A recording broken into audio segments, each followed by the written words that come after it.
Sveiki, aš esu gydytoja Lina Tulčina, natūralios medicinos įkūrėja Lietuvoje.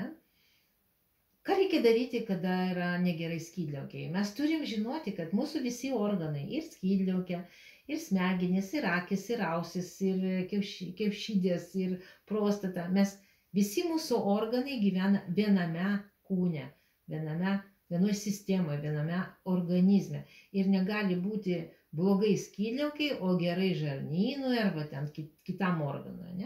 Tiesiog, pavyzdžiui, žmogaus genetiškai šitas organas yra silpnesnis. Pavyzdžiui, jeigu sužinoti genetinį medį pagal sergamumą, jūs maždaug įsivaizduosit, kokios ligos jūs galite sulaukti su laiku. Tai vat skydliaukė. Skydliaukė organas, kuris yra labai svarbus, nuo jo hormonų kiekio priklauso mūsų jėgos, mūsų funkcionavimas, mūsų organizmo ir taip toliau. Bet aš noriu priminti jums vėlgi, jeigu kad prie visko turi savo reikšmę būtinai maistas. Nes jeigu mes valgom maistą, kuris netinka imunitetui ir balto kraujo ląstelės žūsta kovoje su netinkamu maistu, tai jis nesusivirškina tas maistas, kur skrandyje, plonajam žarnyne, ir į storąją žarną ateina nesuvirškinta masė, kuris skleidžia toksinus.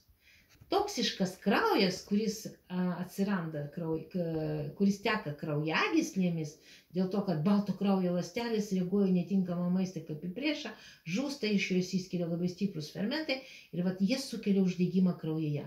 Ir tas kraujas ateina ir į skydliaukę, į tą koloidą, kurį maitina tas kraujas, kuris atėjo iš kur? Iš žarnų, iš inkstų, suprantat? Ir jeigu tas kraujas uždegimas, jis sukels uždegimą skydliaukės. Kodėl? Todėl, kad atsiranda sąstovis to kraujo. Kraujas lėtai juda, jo sąstovis, dauginasi bakterijos, atsiranda uždegimas. Uždegiminis procesas, kurį lydi sąstovis, gali sąlygoti tada atsiradimo mazgų, todėl, kad koloidas tada darysis stangresnis toksai, ten gali atsirasti mazgeliai. Taip, ir hormonų kiekis mažėja arba padidėja. Tai reikia ištirti tai ir pažiūrėti. Jeigu mes valgysim maistą, kuris tinka imunitetui, dėka ko jis susivirškins, toksinų nesigamins, kraujas ir limfa apiplaus tą skydliaukę greitai judant, nebus sąstovio, nebus uždegimo ir neturėtų būti ir to organo problemų. Užtat eliminavus maistą, kuris netinka imunitetui, o koks maistas netinka, tai reikia atlikti maisto intoleravimo testą ir sužinoti, taip, kokie produktai tinka, kokie ne.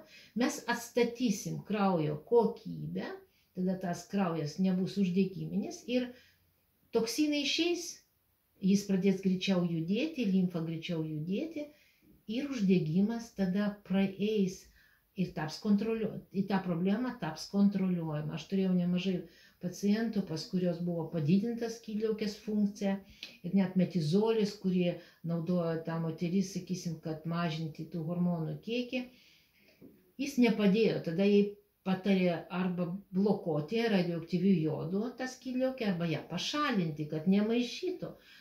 O juk jinai tik praneša, kad jai negerai, reiškia negerai ne tik jai, o visai sistemai. Užtat atlikus maisto netoleravimo testą, ta moteris 5 savaitės tai pavalgė ir hormonų kiekis susitvarkė, vaistus mes nuėmėm ir jinai puikiai ir pastojo, ir pagimdė vaikelį, žodžiu, ir atvirkščiai, jeigu yra hipofunkcija arba nepakankamas hormonų kiekis skydliaukės, ta pati situacija, reiškia, tada pakils, susitvarkys. Čia yra taip natūralu, čia yra logiška ir neužmiršti reikia be abejo žmogaus jautrumą, pažeidžiamumą, trapumą. Tai tam mes atliekam vegetatyvinį rezonansinį testą, kurio dėka galim pažiūrėti emocijos, kurios suvalgo tą vargšą žmogų ir padaro jo kraują irgi uždegiminiu. Ir tada, kada padarom preparatus, kuriuos žmogus vartoja biorezonansinius, ir tada eliminuojam 2 dalykus, kurie sukelia simptomą. Tai yra stresas maistų ir stresas psichologinis, kuris priklauso nuo mūsų reakcijų, nuo mūsų priėmimo, sakysim, tos ar kitos problemos. Tai va, ir tada mes subalansuojam ir mentalinį kūną, ir fizinį kūną. Ir tada šansas, kad žmogui pagerės, žymiai didesnis. Užtat galite ir jūs to pasinaudoti. Ir jeigu turite norą pasikonsultuoti, mes suteikiam tą individualią konsultaciją, kurią galima gauti pas mus centre ir nuspręsti, ar tikite to ar ne, rezonuojate tam ar ne, daryti tą, ką mes patariam ar ne. Tai visada laukiam jūsų.